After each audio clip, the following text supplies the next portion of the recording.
pop You were culture. amazing in Boardwalk Empire, and you were one of my favorite characters in the show. And I've just been waiting so long to get to know you.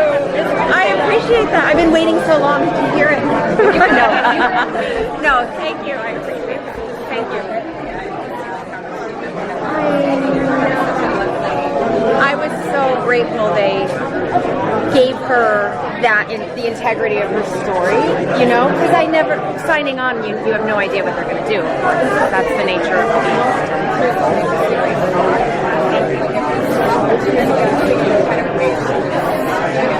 Sort of sick and twisted and, yeah, but not quite a sociopath the way they wanted. Yeah. No. I need to watch it. A 5-year-old character. I need to watch it. It was over 5 seasons. It was 5 seasons. Oh, that's amazing. Yeah. Just for consistency. Roy Ayers will be like 5 seasons. Oh, Yeah. I don't know about that. And it just goes Pressure. twist turn. Yeah, that's As the long as the material's always good, then doing 5 seasons. Oh yeah, it's delicious. Yeah. And I heard you read the original Nightflyers before coming to the show. The novella. Yeah, the novella. Only when I got contacted about doing the show, and I literally read it in like 2 days. I just binged it. Very dense. No, it's a nice 100-page, very quick read. Although if you're not a science fiction person, it is dense. It's hard to keep it all straight. Dense. And then what are they going to actually? And then that was very different from the pilot, I thought, and the characters that they were focusing on. But it gave you a sense, at least, of the rules of the world. Not that I can attest to what they are still. I'm still working them out. Yeah.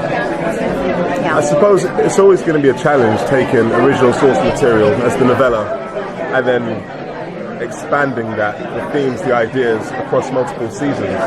And I feel that season 1 represents the novella, and then fortunately, fingers crossed, if we get to do season 2, then we'll start to build. I think season 1 just sets the foundation of some of the rules and where it can go. But I feel that a lot of the fun will be had season 2 and beyond.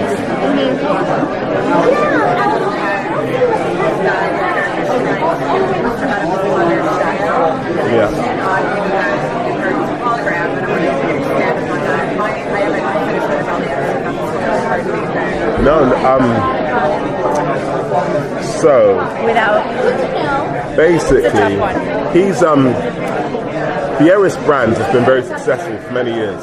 They've monopolized building colonies and selling them for large profits.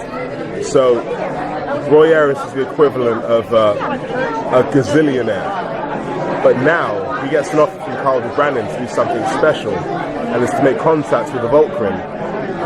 So he uses this invitation and he embraces it on a very epic scale, very publicly, because everyone's watching to see what's going to happen. And he's going to use that to carve out his own future. It's going to be his signature, and he's going to branch out from the Eris brand of building colonies.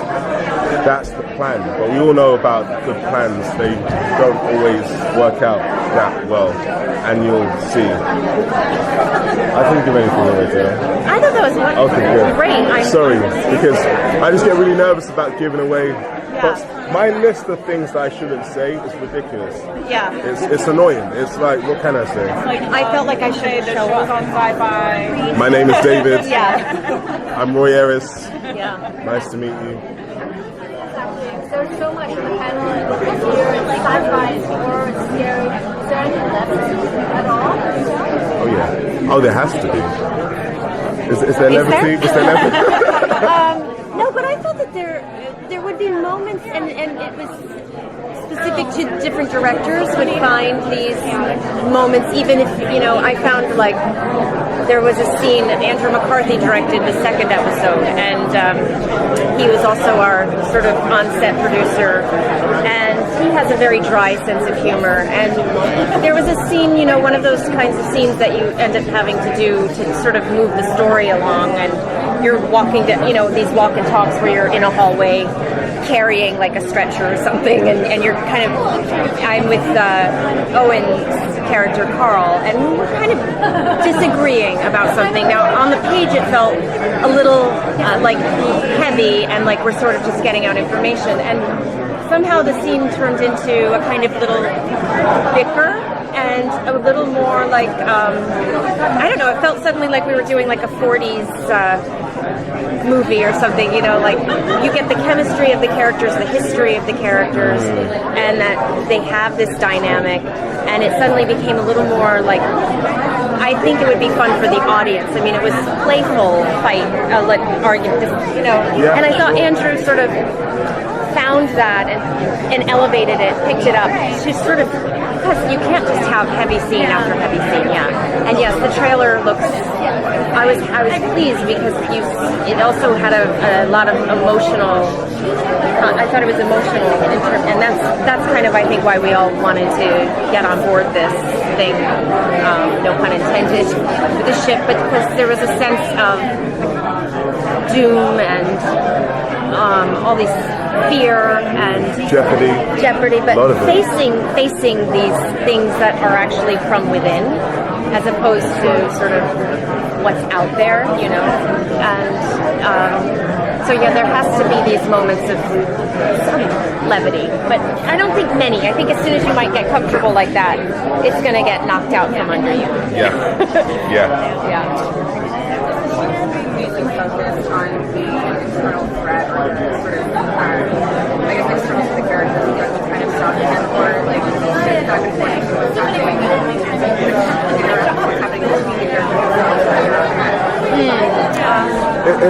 It's a combination of the two, because what starts to happen is everyone on the ship becomes aware that there is another threat which no one anticipated. And that becomes a catalyst for everyone's survival instinct to kick in. And then small groups are formed, and we started off supposedly as a team, but then that starts to get broken down bit by bit. So in essence, I think we have three threats. There's an internal one individually, there's an external threat, and then there's another internal threat that no one anticipates. There's that creating that paranoia, and you know, in truth, as a group, we're kind of all meeting for the first time, so the allegiances aren't really there from the beginning, sure. And so there's a lot of mistrust at the get-go, and then it just goes off on this other journey. But I do feel like the threat from the exterior threat is less the focus than it is the internal threat. That's right. And then the other idea being that when you test these boundaries, when you kind of go further than you should go, maybe some might say, or some people want to push it and keep going further to see what's out there, that becomes its own, we become our own worst enemies, and our own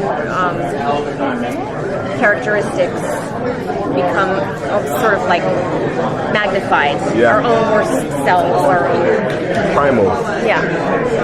There's one thing that I found really interesting when shooting this is the internal threat, and it's the internal threat that each character is dealing with individually.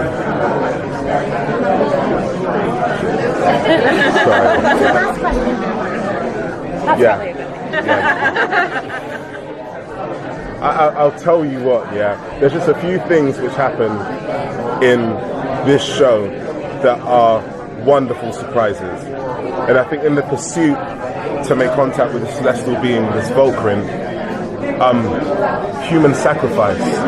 How worth is it to sacrifice this human in the pursuit for the Vulcarin? And those questions get asked often over and over and over again. And we do get to a point towards the end of the season where the question is, was it worth it?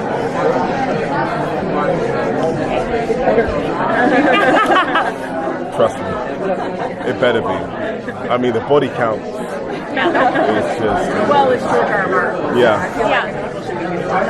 And then you start reading the episodes when the new ones come in, and you're just looking for your name to make sure you're still there.